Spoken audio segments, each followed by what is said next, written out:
Hey guys, welcome back to my channel and welcome to a flip through of my January through June 2025 Hobonichi Cousin Jan.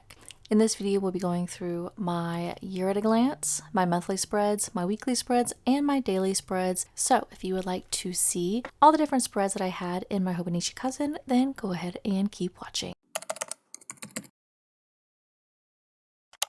We are going to turn to the first spread, and that is my year at a glance, and I did not finish this little square down here, but that's okay. I will finish it later. In this spread, I like to use it as kind of a index for all of my daily pages and the topics that I talk about in my daily pages. So this I have really enjoyed in 2025 because now I have a really easy way to try to find a specific day or an event that I know I wrote about in my daily pages, but I can't quite remember when I wrote about it. If it's important enough, I will annotate it here. So for instance, if I wanted to remember what day it was that I bought my new car, I can look through here and I see new car was on February the 7th. Or if I wanted to talk about my, school tour. I did a school tour for my youngest, looking at maybe going to a private school. I did that on May the 13th. So it's just an easy way for me to kind of scan and try to find a specific topic that I know I talked about in my daily pages. I also have at the very top,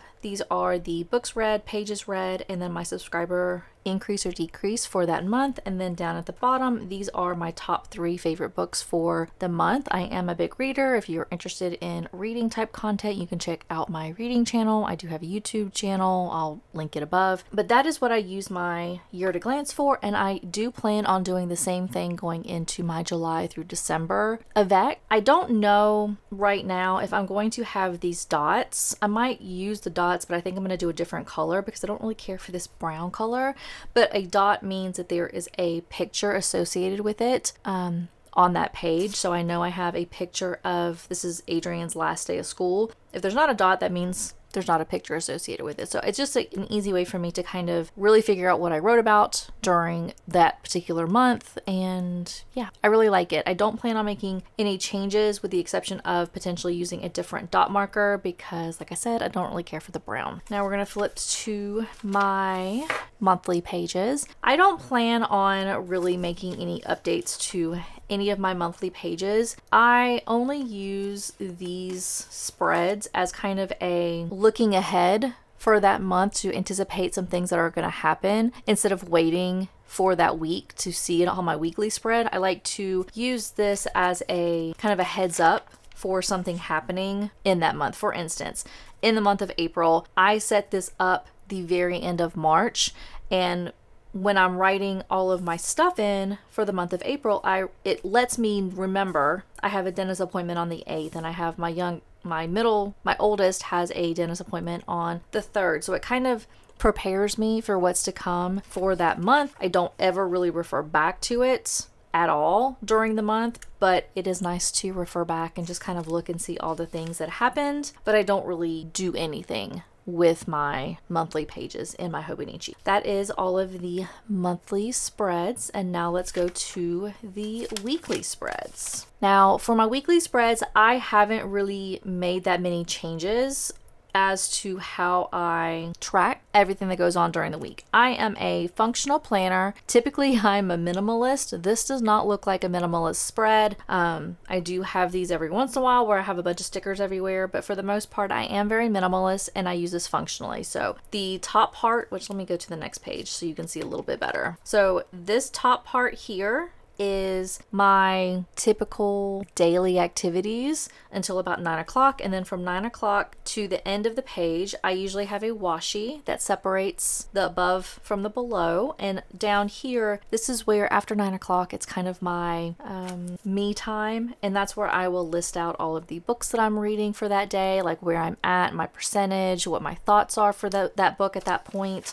If I have any kind of videos I'm recording, basically anything I'm doing after 9 o'clock, that's when I'll document what I'm doing. But I don't really do anything else other than books, honestly. I do typically have on my sidebar, I always have a sleep tracker. I always have a workout tracker. This week I did change things up a little bit, and as you can see, I don't have any workouts. This does not stay, but I do kind of fluctuate what my sidebar looks like. But for the most part, I always have sleep, I always have workout, and then I typically have like a to-do list that sometimes things get checked off on and sometimes they do not. But for the most part, this is what my spreads look like.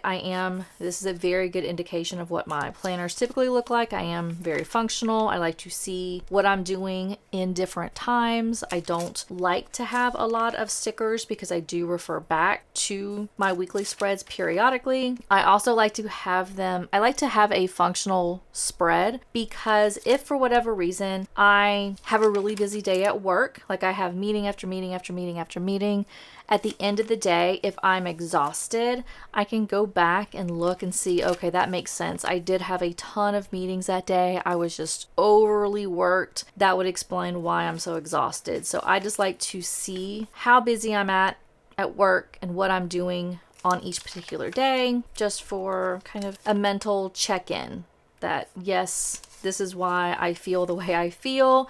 It's because I have a ton of stuff. So for instance, this day I had 2 meetings. I had my annual computer-based training, and then I had another meeting in the afternoon. So I had a lot going on that day.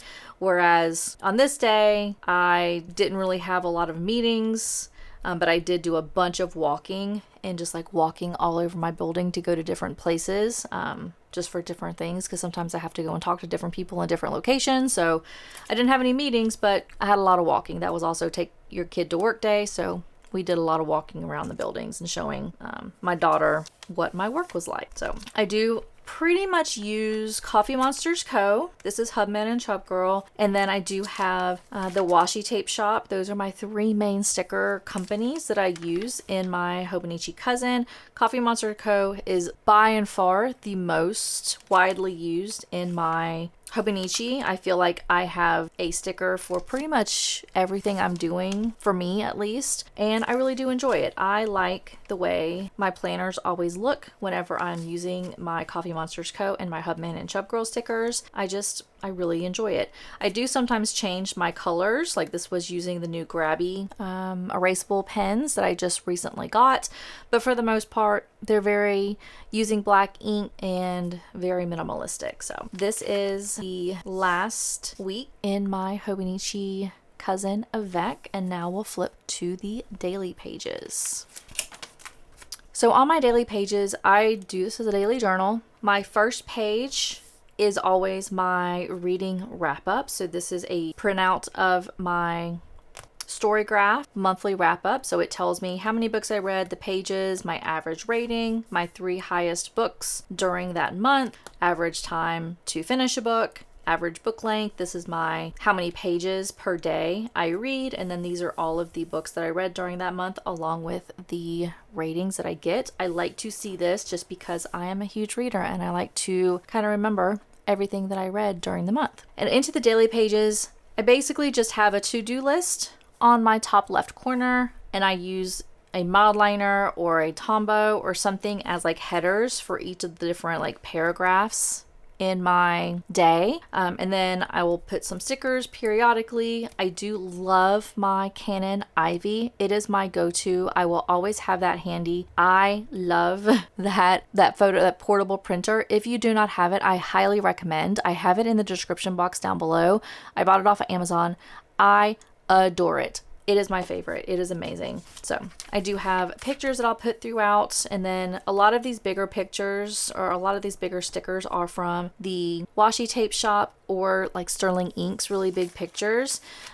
Some days like this, I don't have a whole lot to write about, and then some days I have an entirely full page. I do like to have big pictures that will fill up my page for me so it doesn't look so empty, but I'm okay if I do have empty pages. So we have snow days, we have birthdays annotated. I just really do enjoy flipping back through this, specifically at the end of the 6 months or at the end of the year, and just look and see everything that happens throughout that month. It's just so good. I I really do enjoy it. So these are what my daily pages look like. I'm a huge Eagles fan also. I was super excited that during this January through June Hobonichi, I got to document that the Eagles won the Super Bowl. Super excited, so happy for them, and cannot wait for the new season to start back up again.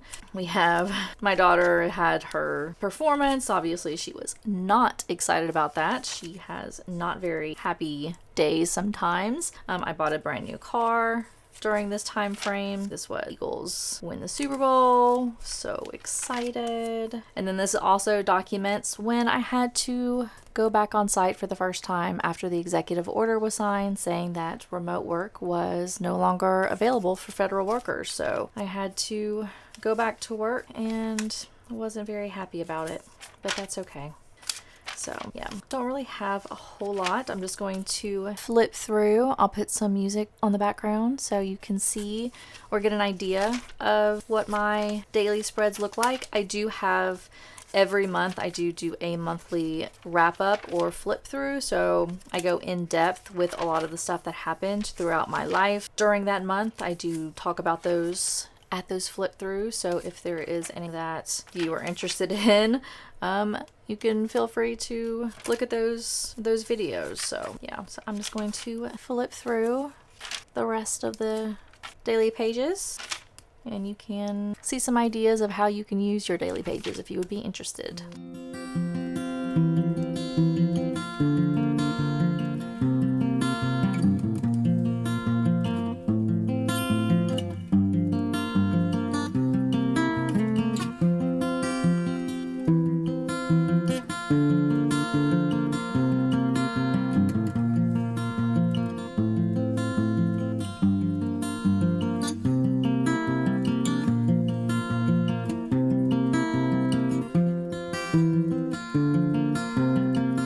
That is the end of June.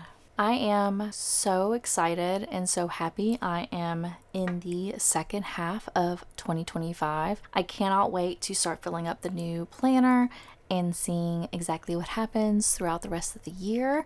I'm hoping that I have a really good rest of 2025. I also hope that you guys have an amazing 2025. And with that, that is going to be it for this video. Thank you so much for watching. Please subscribe if you have not already, and I will see you in my next video. Bye!